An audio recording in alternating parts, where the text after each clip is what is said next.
In 2000, this piece of property became available, so naturally we jumped on it.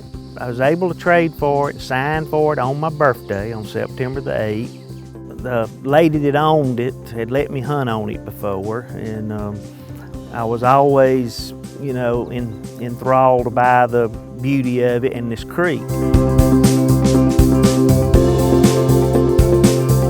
You could not even get into this property at the time.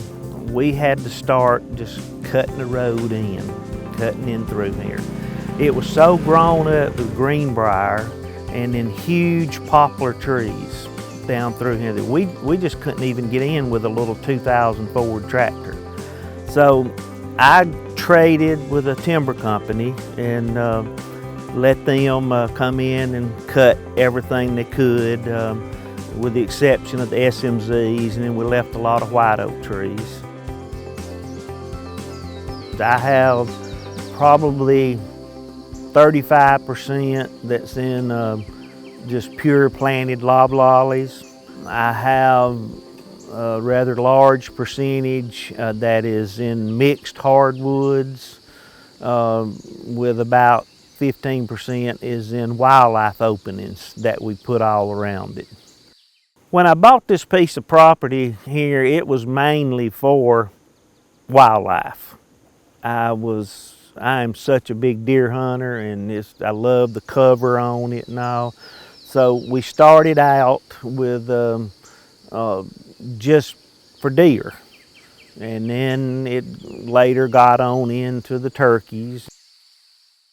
After we got into it and saw how the land laid, we decided that we was going to work on the forestry part too. So we've kind of made it secondary.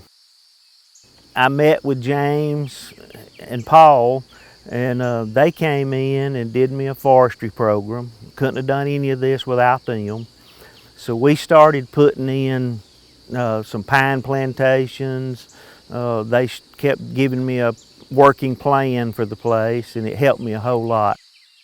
My wildlife population when I bought this property was, there were several deer on it, but it was so thick we could not tell much. But over the years, as we've increased the coverage, especially the coverage of soybeans, our numbers have quadrupled at least. Just put it this way, the neighbors don't like me a lot because I brought all the animals over here to Penny Creek now. My objective has kind of gone from wanting to harvest deer to just want to grow them now and produce more and more, and bigger deer is the main thing. We have gone from killing, you know, 100-inch deer to 140-inch deers now, and I'm just trying to plant enough stuff to lure them all off of James Barker's farm over here. That's what I'm trying to do now. On my wildlife plantings, what works best for me is all of my warm weather stuff is soybeans. I use Roundup Ready soybeans so I can spray them. Sometimes every other year or so we'll plant some corn. We have acres and acres of pure clover fields. White clover is probably one of the best things you can put out for them. But when it comes to fall planting, I do my own mixture. I do black oats, I do cold grazer rye. These are things that don't come from here. I get them out of Arkansas. Then I do reseeding red clover, and I put them in all of my what I call shock plots. That's I put them in plots that gonna be something new for them. You know, they can eat on soybeans all year, all summer.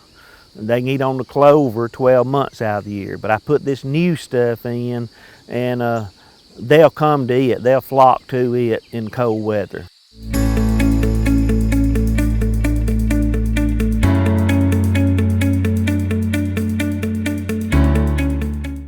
On my forest management plan here on the creek, I contact Paul and James on a regular basis, and I talk to them about when's the best time to burn. I burn every other year usually, and with Highway 78 being up here as close as it is, we're very careful about the smoke.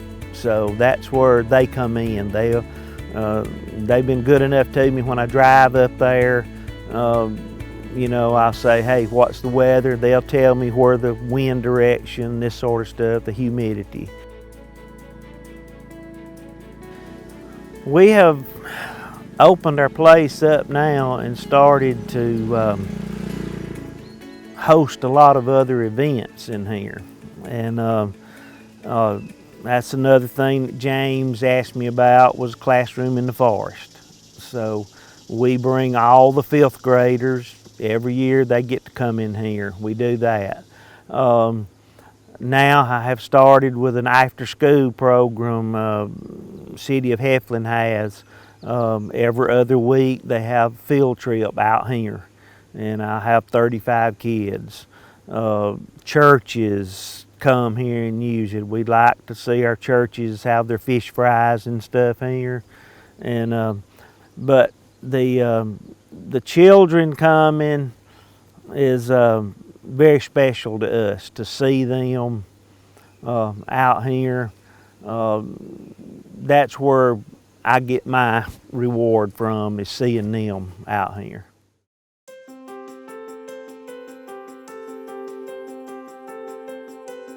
I often wondered when I was doing this what would happen to this property when I was gone, but as Alex grew up and started growing, he started helping me. All these orchards and things are his idea. They're what he has planted.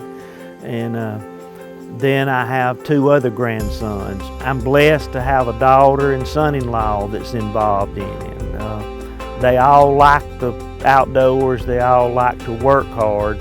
So I just feel great that I know you know, this is going to live on. You know, the legacy of Penny Creek's going to continue with them because they love it as much as I do.